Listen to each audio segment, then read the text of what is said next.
Good morning, metalheads of the internet, and welcome to a brand new episode of the Metal Meltdown.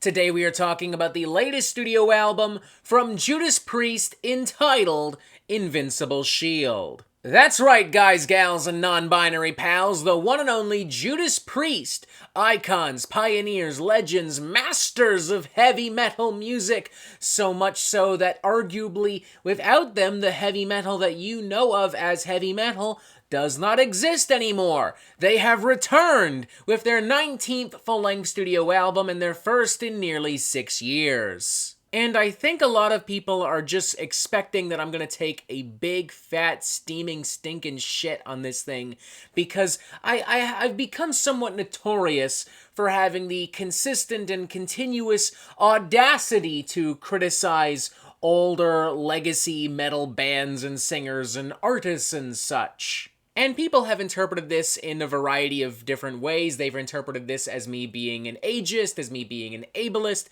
They've interpreted this as me being a stupid, dumb, liberal millennial who just doesn't understand anything about good old-fashioned heavy metal and rock and roll music.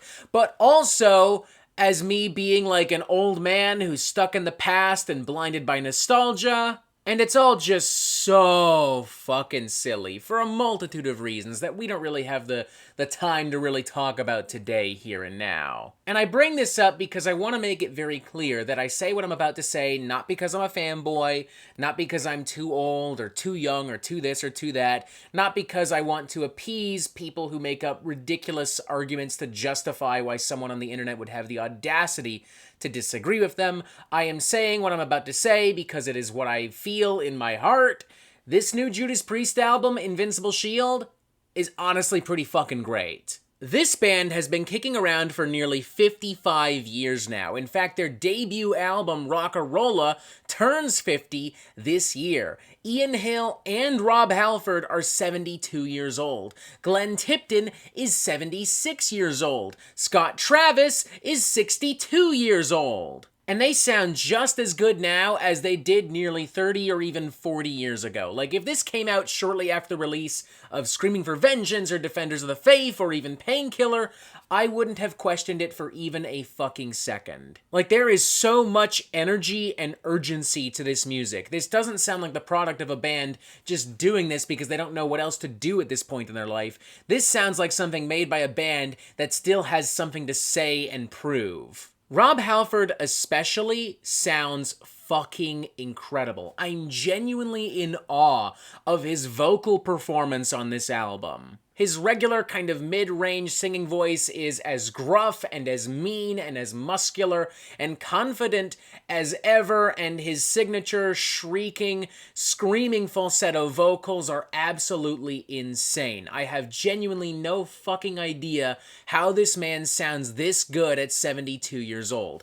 There are young heavy metal singers right now that are not capable of the vocal prowess that Rob Halford is consistently displaying across this album. As far as the songwriting is concerned, it's the standard Judas Priest formula and fare. You've got your wailing twin guitar leads and harmonics and blazing pyrotechnics and guitar solos, your mid-paced double bass percussion, the aforementioned vocal theatrics of Rob Halford. Everything has a glossy metallic sheen to it, courtesy of producer Andy Sneap. By no means groundbreaking shit, it is absolutely, as I sometimes describe, very meat and potatoes, but god damn it, this is the sexiest plate of meat and potatoes that any old school heavy metal legend band has given me in a while. Like, this kicks the crap out of everything that Iron Maiden and Ozzy Osbourne have been doing as of late. You've got Panic Attack, for instance, which I think at this point is destined to open every single Judas Priest concert for the next 2 or 3 years. Its massive, epic, glistening, synthesizer-driven introduction immediately grabs your attention, and the way that it segues into some classic vintage 80s metal mayhem is nothing short of spectacular. Love those driving riffs and beats, love that super high-octane Painkiller-esque chorus. This does such a great job at tapping into a variety of classic Judas Priest sounds and vibes and styles. Tracks like Sons of Thunder, Escape from Reality, Fight for Your Life, also all packed with classic Judas Priest heavy metal goodness. There is just so much scorching, exhilarating guitar work across all of these cuts. Maybe some of the best stuff that Glenn Tipton and Richie Faulkner have ever worked on together. And it is nice to see Judas Priest experimenting a little bit here and there without detracting from the core sound. Trial by Fire, for instance, is a slower, moodier, darker kind of cut, more epic and poignant in tone. There's some very lavish and elaborate orchestral and synthesizer stuff on the closing number, The Lodger, as well, which, when mixed with the exciting and exhilarating guitar pyrotechnics and dynamics, kind of takes on a new life of its own. It has this genuinely, majestic, grandiose feel and vibe to it. It almost at times feels on par with something I might have heard from, Queen in the early 70s, albeit with a much heavier tone and feel. And do my ears deceive me, or am I indeed hearing a little bit of a bluesy twang and edge on Giants in the Sky?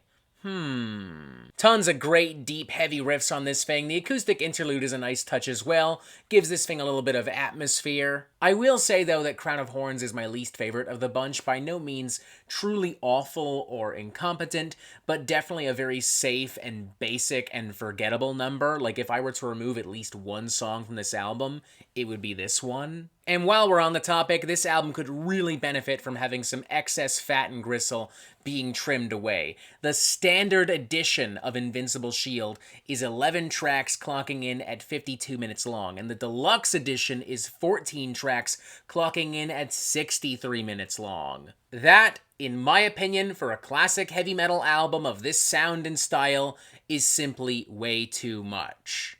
You could literally play any two classic Judas Priest albums like Killing Machine, Point of Entry, Screaming for Vengeance, British Steel, whatever the fuck, back to back in the same amount of time that it would take you to listen to the entirety of Invincible Shield in one sitting. But hey, you know what? Fuck it. If the worst thing I can say about a new album from a heavy metal legend is, oh, one song was just okay, and I guess the album's a little bit too long, then I think we're looking pretty good. I think we're all right, you know what I mean? I'm still thoroughly impressed by a vast majority of what I'm hearing. I think this is very much on the same level as 2018's Firepower, which I gave a 4 out of 5.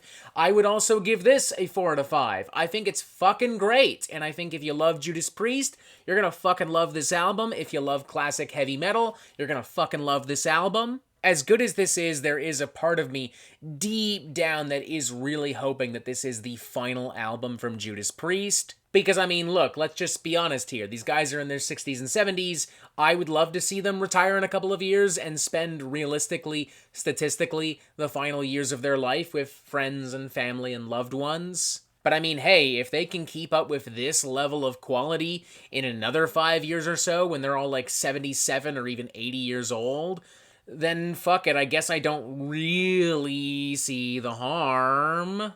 I don't know, we'll have to cross that bridge when we get there. For the time being, Invincible Shield, genuinely a great album.